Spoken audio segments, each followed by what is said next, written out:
Hey, folks. Good evening and welcome to Phantoms and Monsters Radio. Thanks for joining me.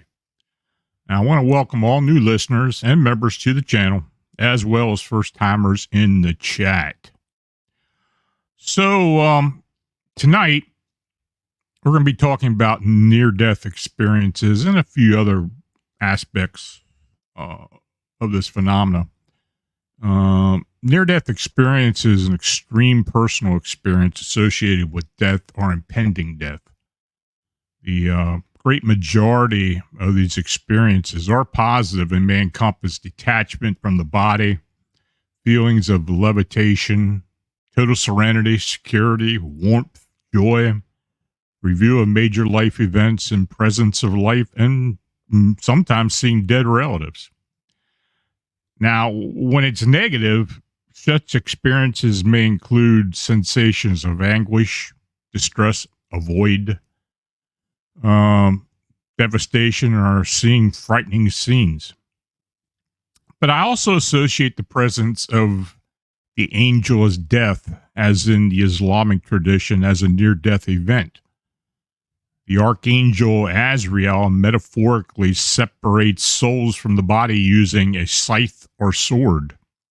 Now, many Judeo-Christian believers know the angel of death as the Grim Reaper, which was inspired by the high number of deaths attributed to the Black Death plagues in the 14th century in Europe and Asia. So I've combined both death-related phenomena into this presentation, since each offers a reflection of our future and how it may affect our remaining life.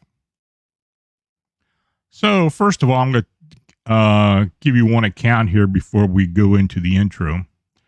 A Florida man suffers a heart attack and as a result has a near-death experience. He details the incident and what he remembers. He states, "It was summer 2013.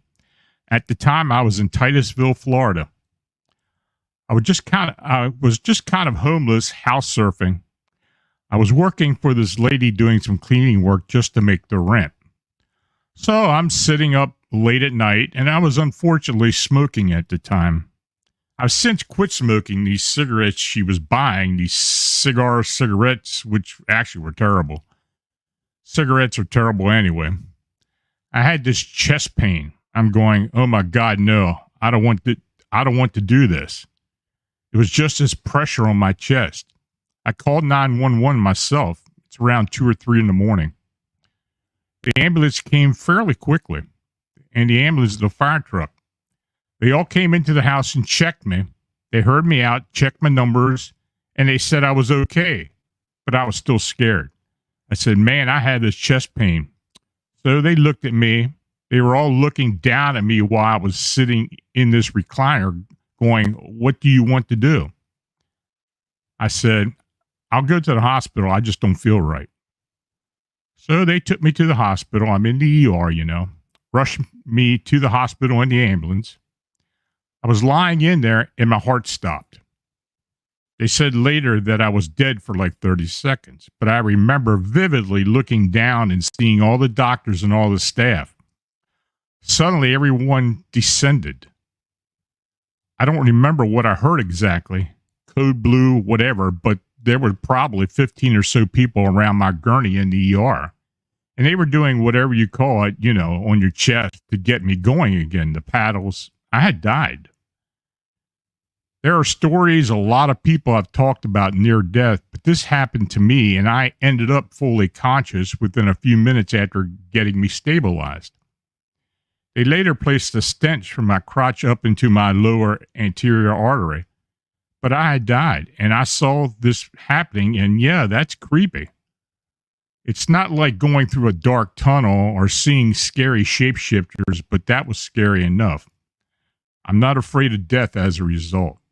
Well, anyway, we got a lot to talk about, so let's get started and talk about these different death-related accounts.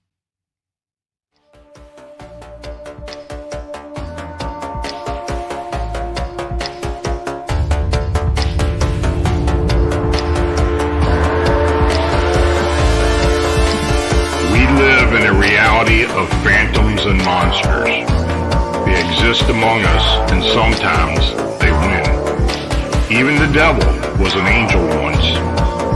The world has its own rules, and these rules are not human. Some of us seek answers to the origin and existence of cryptids and the unexplained. Join us as we venture beyond the known and accepted boundaries.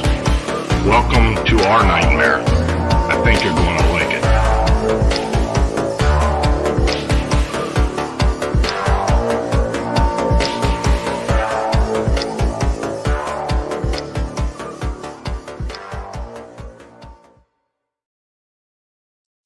So before I go any further, I want to mention that this channel is made possible by you clicking on the subscribe and like buttons and by sharing our programming. Super chat and super thanks donations are appreciated. You can click the dollar icon located below the chat box. The Buy Me a Coffee link is also shown below. So thanks for your consideration. Now, your comments are always welcome. Tell me which accounts you found interesting in the presentation or suggestions for upcoming shows. I want to thank our chat moderators, Bernadette, Marla, Thomas, and Mike, for their commitment to me and the channel. Now, if you're in the chat and have a question, please use all caps. I'll try to get to each one after my presentation. So, the following is a story, and this is what the witness told me, that happened to me in the 1980s. Now, this story takes place in either 86 or 87 on the east side of St. Paul at the intersection of Bradley Street and Maryland Avenue. It was approximately 11 at night, and I was lying on the couch when I heard a loud crash. I ran outside to see how bad of an accident it was, and when I got to the scene, I saw that a motorcycle had hit a car broadside that was turning onto Maryland Avenue. The driver and the passenger were thrown over the top of the car, with the driver landing on the street with his head against the curb while the passenger was ejected onto the grass of the boulevard. I was the first one there, except for a nurse dressed all in white who was there when I arrived. She was already bending over the motorcycle driver, whose head had hit the curb. She looked at me and told me, "I have this one. You take care of the other." So I went over to the other passenger who landed on the grass boulevard. The boy's hand was ripped open and he was in shock but conscious. I had to put pressure on his hand because he was bleeding profusely, and then watch the nurse still bent over the other boy. And within a few minutes, other people began arriving, including a policeman. When the policeman arrived, he went over to the boy that had his head smashed against the curb. He spoke with the nurse looking after the boy, then came over to me and asked how he was doing. He looked at the one I was tending to and told me to keep the pressure on the cut and to keep him talking, to keep him awake. Then he went back over to the nurse who was taking care of the other kid. Now, about this time, the ambulance could be heard in the background making its way to the scene of the accident. The policeman came back over to me and said that he didn't think the other one was going to make it, and asked again how this one was doing. I told him that he was okay for now, but he was going into shock. He was shaking because of the shock. Then the policeman met the ambulance, and they first looked at the badly injured boy. Then the policeman came back to ask about the one I was with. He asked me if I saw where the nurse went. I had not. Now, by this time, a paramedic had arrived and taken over for me. The policeman was asking the crowd that gathered if they saw where the nurse had gone. He came over to me and took down my information. He again asked if I saw her, and I said yes, I had spoken to her. He said no one else seems to know where she went, as if she just disappeared. Now, another motorcyclist was with them, and I ended up giving him a ride to pick up the badly injured mother and drive her to Ramsey Hospital. Having done this, I drove back home. The motorcycle driver was pronounced dead at the hospital. Was the nurse really an angel coming to take someone who was passing? I guess we'll never know.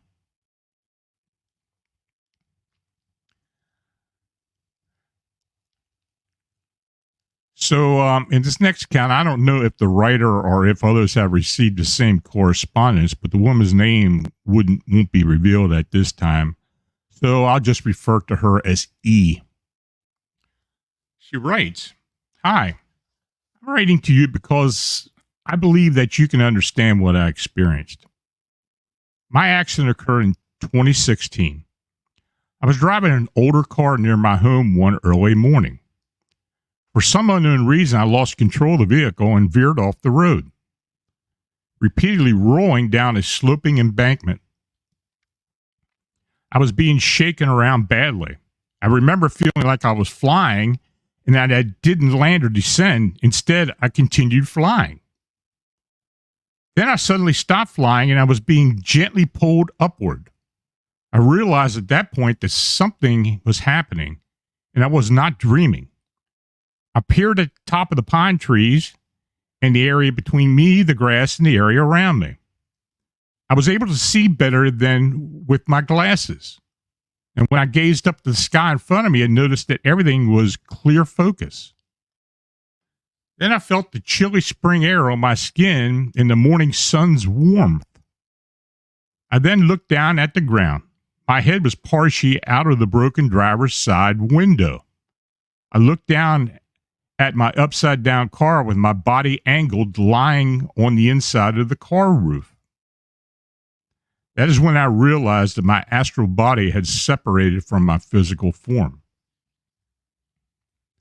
Then I witnessed a vortex or a gap in the sky that was filled with clouds and pink-colored plasma-like lights.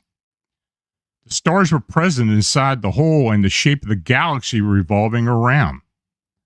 Then a bright white light started to expand from the galaxy. I've always known that God exists. When I was younger, I would ask God how big the universe is just before going to sleep. I felt the sensation of traveling great distances and realized that the cosmos was boundless. I had strong cognitive skills and was a science and mathematics prodigy. Now, by the age of 6, I could work out difficult equations, and before I could speak, I had prophetic dreams. I had a dream about my family dying when I was 8. I told them that in my dream they would perish in an accident, but they ignored me. I wanted to believe the grown-ups in my life when they said it was all in a dream because I did not want my parents to pass away. I was horrified by the accident of their plane. Mentally, emotionally, and spiritually, I believed it was terrible of God to send me a dream like that, knowing that I had no influence over the results. To make matters worse, I was no longer able to discern reality with such clarity, so I pleaded with him to stop. It caused me to lose sight of God and my relationship with him. I started doing drugs, having wild parties, and doing harm to me and others. Now, getting back to my accident, I was shown a review of my life from God's perspective. I was neither religiously raised nor baptized. All my sorrows and faults were presented to me. Then I was shown something that I couldn't explain. I could be mistaken, but it seemed to be what others refer to as Christ. It wasn't the Christ that we typically see in the artwork. I could hardly fathom the degree of compassion this being possessed in the dazzling light. It was so pure and benevolent. I wasn't even able to comprehend the incredible love until it touched me. I couldn't understand at the time that this being was more than what it seemed to be. Then I began to pose questions like a young child would. I was encouraged to ask whatever I wished. For some unknown reason, I was curious about the otherworldly life and what existed in the cosmos. I asked if aliens, UFOs, extraterrestrial life, parallel universes, and all the above truly existed. I then heard a quiet expression of enjoyment, and it seemed like someone patted me on the shoulder. Then it seemed like I accelerated through time and space.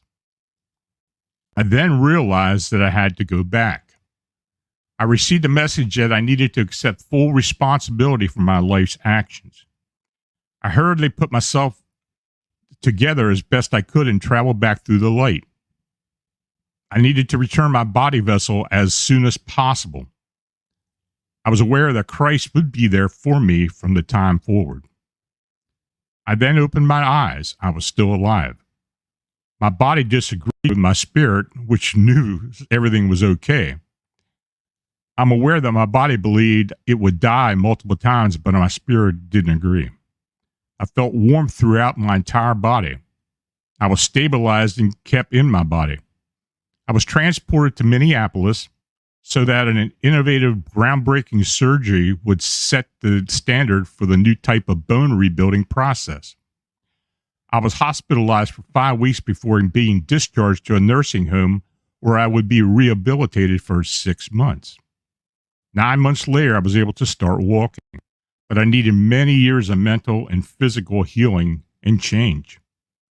Today, in April 2024, I'm totally transformed. I still don't remember what this Christ being told me, but I know that the information is still with me. I was compelled to contact you. I was told that you would understand, so please tell the world. Now, the email that Eve sent me was titled, I Believe That I Met Christ. So that is the title of this post. I have received several near-death and out-of-body experiences previously, but nothing quite like this. I'm hoping that this person will eventually contact me again. So it's 2006, San Antonio, Texas. A man by the name of Patrick Newcomb, an ex-military man who served in Iraq, was now working as an EMT. He had been called out with his partner to assist with an injured person who was in the parking lot of a recently abandoned hospital.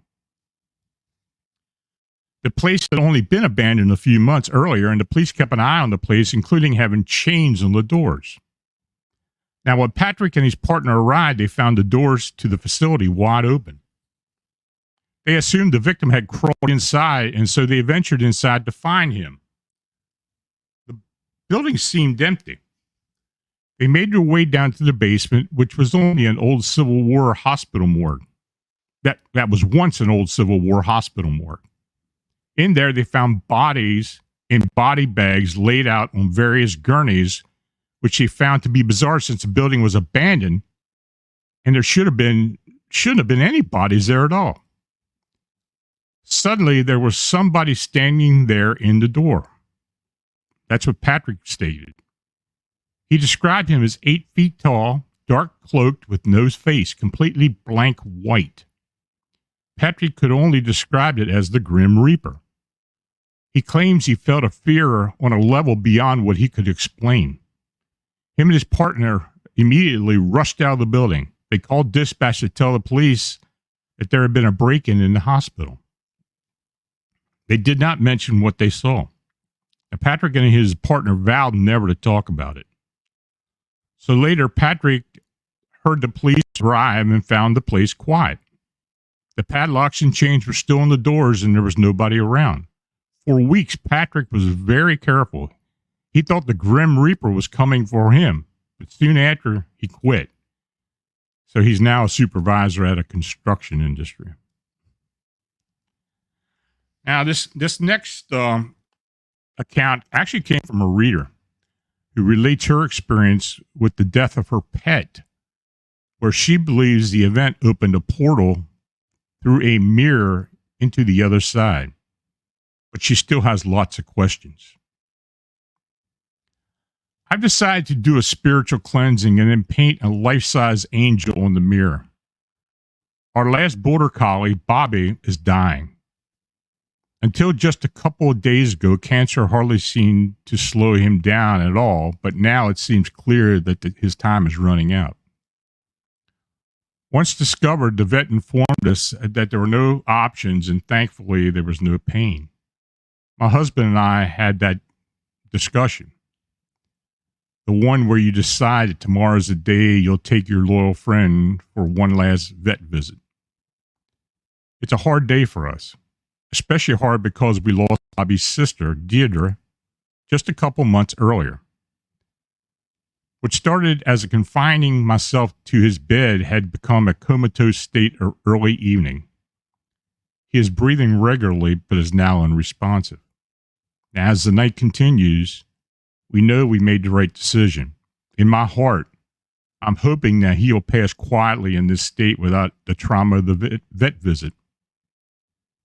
I rise from my sleepless bed throughout the night to check on him, but his condition remains the same. Around 4 in the morning, I decide to take one last check, and to my amazement, I find his bed empty. Looking across the stretch of the living room for him, I find him in a very strange posture.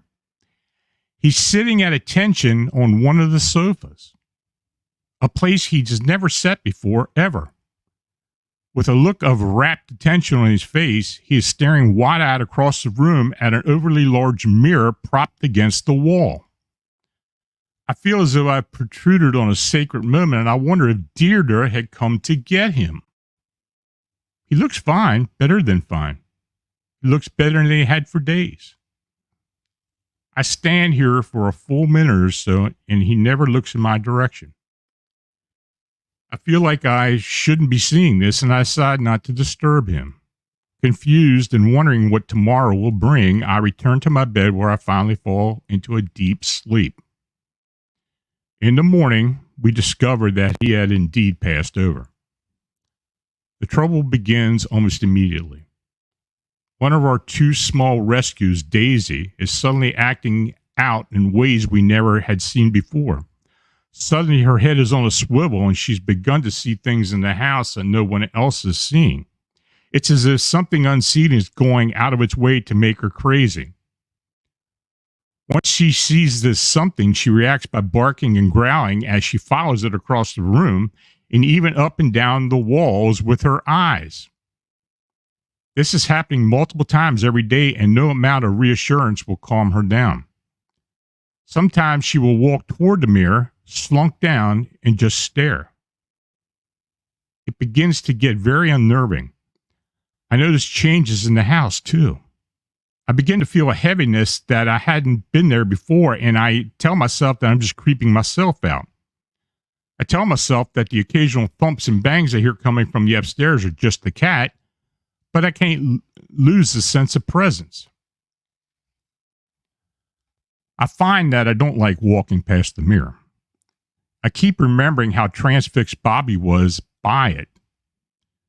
The mirror is over 6 feet tall and over 4 foot wide. It's too heavy to hang, so keeping it propped against the wall at the bottom of the staircase that ascends to the rooms upstairs.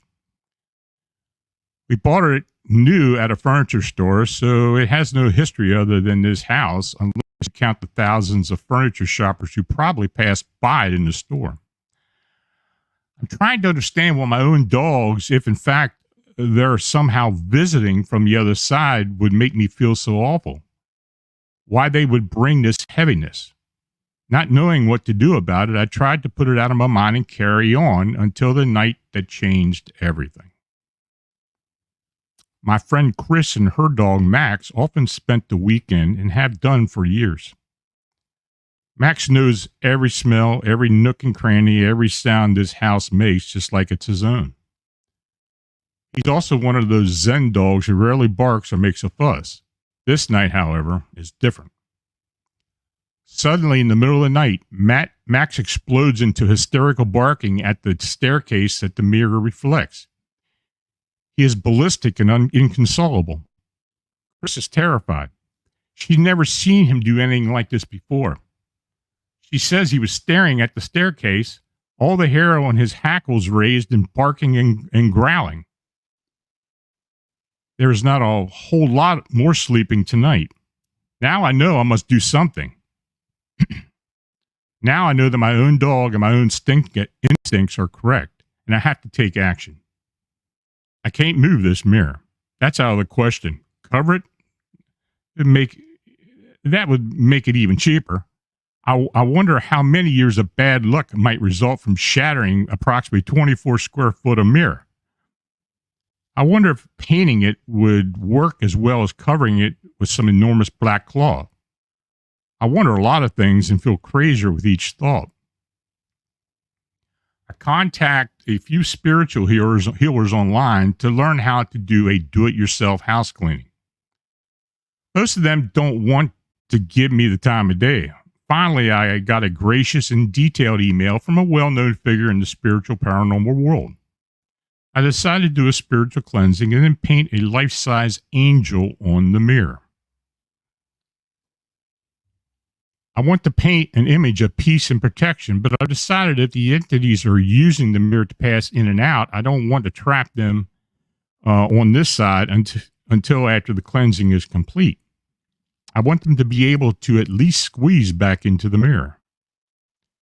Ignoring the fact that the whole thing sounds totally insane, even to me, I apply a coat of gesso to the entire mirror, leaving a small open space dead center for the possible spirits to pass through. After completing the cleansing, I gesso over the spot too. Spend the rest of the day painting my protecting angel. She has kept her post for a couple years now, and things have been quiet. The house immediately felt lighter and more joyful after the cleansing, so whether she was even necessary is up for debate, but she's grown on me. On rare occasions, Daisy, who is now completely blind, still reacts to something as if she's seeing it, but it's nothing like it used to be. I used to think that the old-fashioned notion of covering the mirrors in the house where someone had died was a lot of folklore and superstition, but I no longer think like that. Did Bobby open some kind of portal when he died? Did that portal allow other darker energies into my home? Does death open a portal to the other side? Once again, I'm left with questions.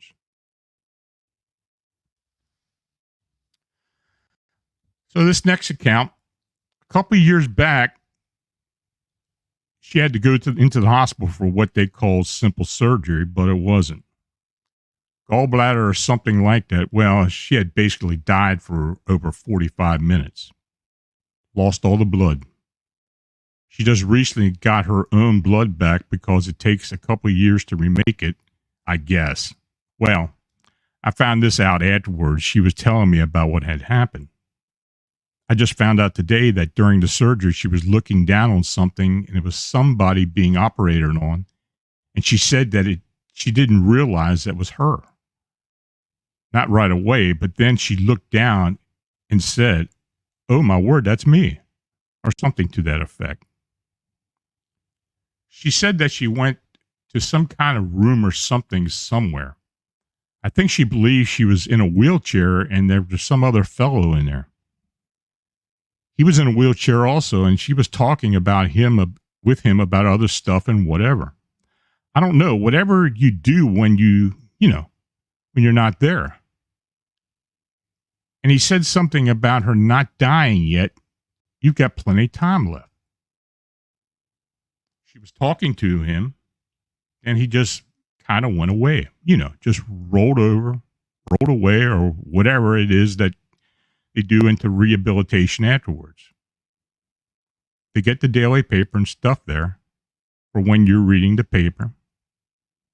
She said she was reading the obituaries because, sometimes you got to do what, make sure if you get any laughs or saw a photo of the fellow in there, and he kept going. I know this guy. I know that guy. It was the guy she had been talking to. And she went, when she left her body, same fellow. Now, it's kind of a convoluted story. Now, I've heard similar experiences from people who had difficult surgeries and were clinically dead at some point. You have to wonder, does the life force leave the body, or is there a chemical reaction in the brain that causes hallucination, when they see the light or whatever that is? But do we really know what it is? I don't know how you can prove it. So this next account, this is when the witness states, this is when I was much younger. I lived in California. I was going over to a friend's house and I was driving. I had a little MGB stick shift at the time, and I turned left on a one-way street, and I pulled up in front of the place that I was going. To kind of set it up, it was two kinds of rectangle buildings facing each other. They were apartments. And there was a long walkway in between those, and where I pulled up, there was a big gate where you go into the apartments with the large archway with big kind of spring-loaded gate that you could walk through. So when I pulled up with the passenger side closest to the gate. I had just pulled up, stopped and turned and looked and saw that there was a figure walking down the pathway towards us. I had a girlfriend in the car with me, and we both just stopped. It was, I would say, about 8 to 9 feet tall and looked like the Grim Reaper to me, but there was no skull. There were no hands. It was just kind of blackness where the holes were. The robe was huge. I remember thinking that there were a lot of volumes of material, and it moved in slow motion, very flowy. And as it moved towards us, it was just very slow, and I was instantly just horrified and scared. That's probably the scariest I can remember being. And you know, when you get that kind of a panic, scared situation, there's just seconds, but it feels like it lasts forever. So you have a lot to think about.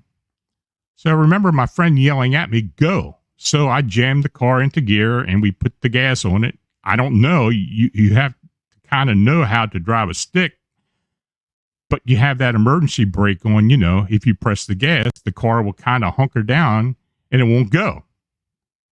It did that. And I had enough time in the split second it took to look down and say, okay, my brake is not on. And if I make it out of here, if these people are going to say it had my brake on. And so the car slowly kind of edged forward. It was like it broke free and just kind of took off. I remember driving for like 45 minutes before I would stop. I was just so frightened. I just drove completely across town. It was at night, so I found a parking lot that was really lit up. I pulled in there and just sat. I turned to my friend and I said, "Tell me what you saw." And we both basically saw the same thing. Now, a woman named Karen discussed an incident that happened many years ago when she was living in a cabin in northern Idaho.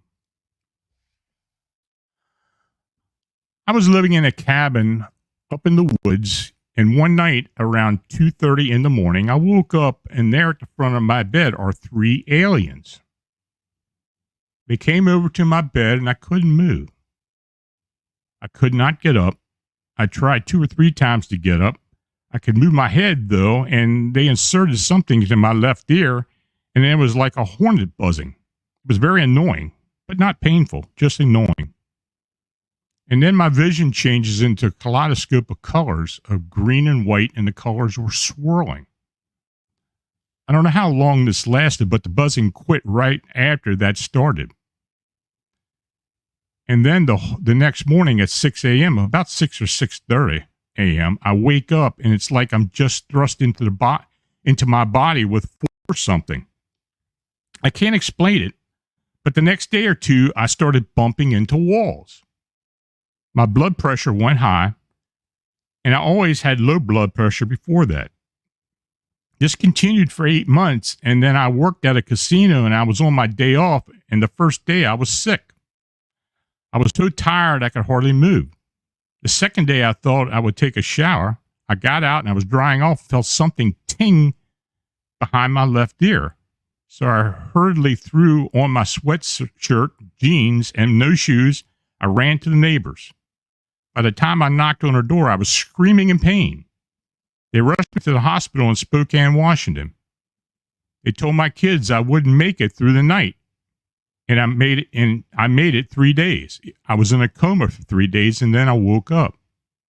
I remember being out of my body several times, talked to my mother, who's deceased, and then I heard a male voice tell me it wasn't my time to die. I must have woken up by then, and a nurse came in and she said, "Congratulations, you just survived a brain aneurysm." Bizarre.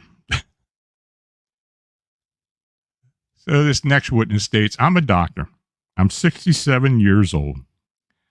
Back when I was in medical school, I was an exchange student and went to the University of London Middlesex Hospital. And their hospitals and their doctors and nurses were really great, but they used a lot less technology than we did. Now, the nurses were called sisters. In working with patients, I had a patient ask me about a very kind, nice lady that offered her tea, but who was the person? Well, I didn't know who it was. I asked around at the hospital, and this is something that all the hospital staff knew, but none of the patients knew, and they didn't want anybody to talk about it at all. The story of a ghost named the Gray Lady. Now, it turned out that the patients that ended up dying right before they would die would see this apparition that they thought was a nurse. But she was dressed as the old nurses back then, before the current ones. This was a story about the 1970s, so even before that. She would offer them tea, and they would be dead within 24 hours. They had their own theory about it. One time they told a story, the staff there, about an apparently well patient who said, "Who was that really nice lady that wanted to know if I wanted tea?" And this was the lady who was doing well, and she was dead within 24 hours of a pulmonary embolism, a blood clot in her lungs. And nobody thought she was going to die. So it's not like somebody was just going to people that were expected to die. The theory that they had about it was that this was a nurse who was taking care of people in the old days in the hospital, Middlesex Hospital, and a patient had asked her for some tea, and she forgot about it. She forgot to bring it, and the patient died. That's the theory they had. This was a way of making amends, I suppose, to try to comfort the patients that were about to die. And they believed it totally. They were totally convinced of it, and they wouldn't let anyone tell anyone who was outside the circle of people who had worked there. So that's it, folks. If you got any questions, go ahead and put them in. I don't know how much of these I can answer for you, but I'll do the best I can. If you got any questions about anything else, I will tell you this. I had a pretty strange day today. It was busy, but about 2 or 3 hours before I did the show, and I talked to this person earlier, I received a video from a gentleman up in Wisconsin who was an investigator. And it's all preliminary at this point, but I think on a dash cam on a car, they may have caught a video of a winged humanoid. Now, I sent it over to Tobias, so we'll see. We're going to look at it a little more. What I may do, all I do is I have the raw video, but I may have to put it up on YouTube. I don't know how long it's going to be before I get it up, but I do have the story on what happened. But it is an interesting video, so hopefully we can figure out what this video was of. But it is damn interesting. I will tell you that. It really is. Christian Lehner, do people after experience a near-death experience bring something back from the other side with them, such as ESP or something else? That does happen sometimes.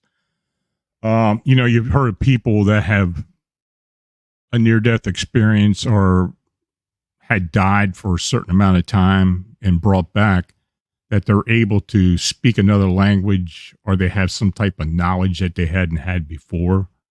That does happen. I have also heard of people dying and picking up attachments either from the other side or attachments within the hospital or wherever they are. And in fact, I had a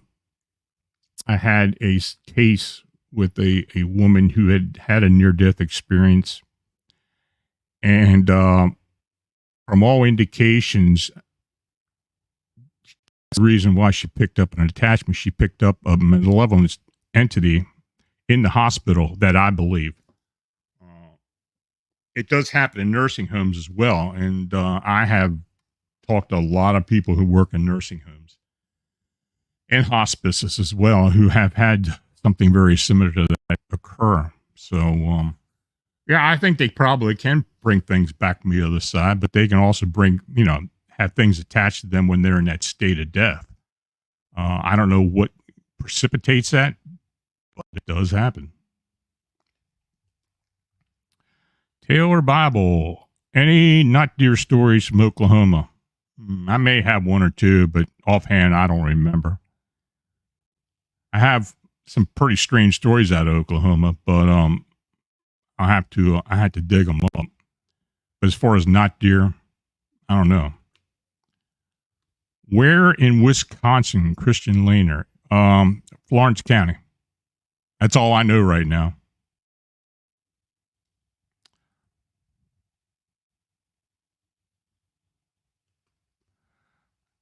Darcy Swicky, walk-ins can also happen with near-death experiences. Yep, sure can. I've heard a lot of different things that I believe are associated with the phenomena, but it does happen. But I will tell you that I have been involved with a case where I believe that there was an attachment while the person was clinically dead for a certain amount of time. Ryan, supposedly people with near-death experiences are more likely to be affected by the Mandela effect. Yeah, I think that's probably true. Maybe they pick up on something that they wouldn't pick up on while they were alive, and they, when they revive or come back to life, they remember something that they thought happened, but just didn't really happen.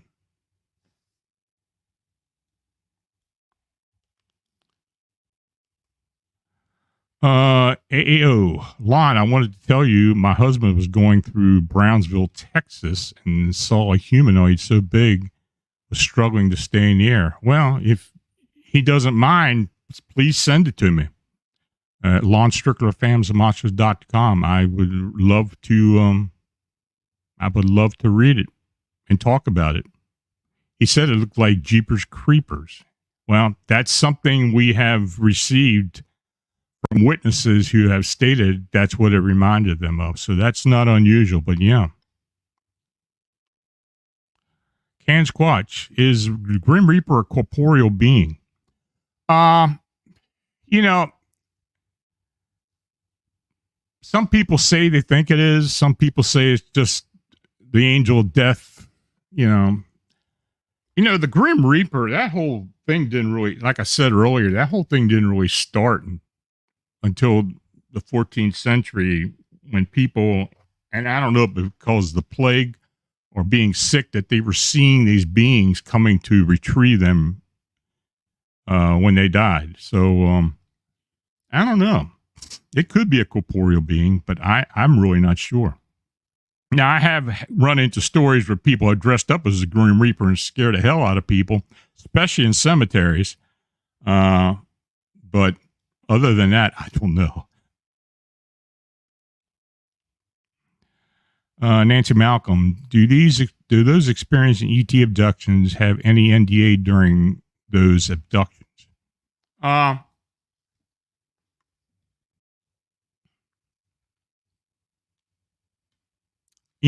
can't offhand think of one, but I can see where it possibly could happen. But frankly, I don't know of an experience or anything that's been told to me that really happened, but I imagine it probably could.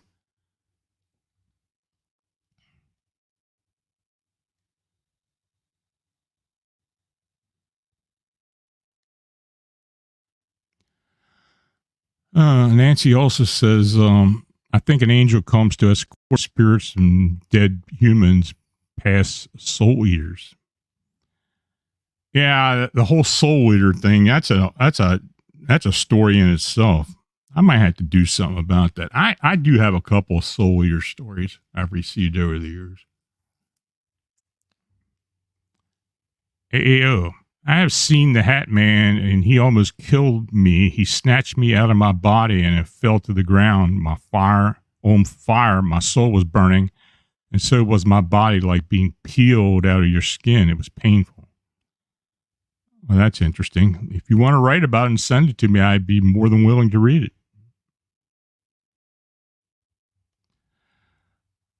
David Jones Locker, you haven't been around a while. Are you going to visit David Eckhart? At this point, I don't have plans to, but I may at some point. I've had so much going on the past 2 years, I haven't had a chance to do much of anything, quite frank with you. Can Squatch, my favorite Grim Reaper is the one in Monty Python's Being a Light. Yeah, I remember that one. I like the one from Bill and Ted.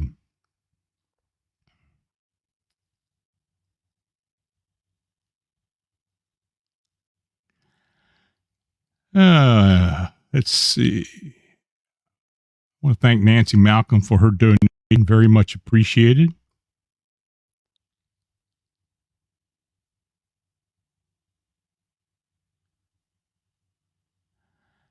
Okay, folks, anything else?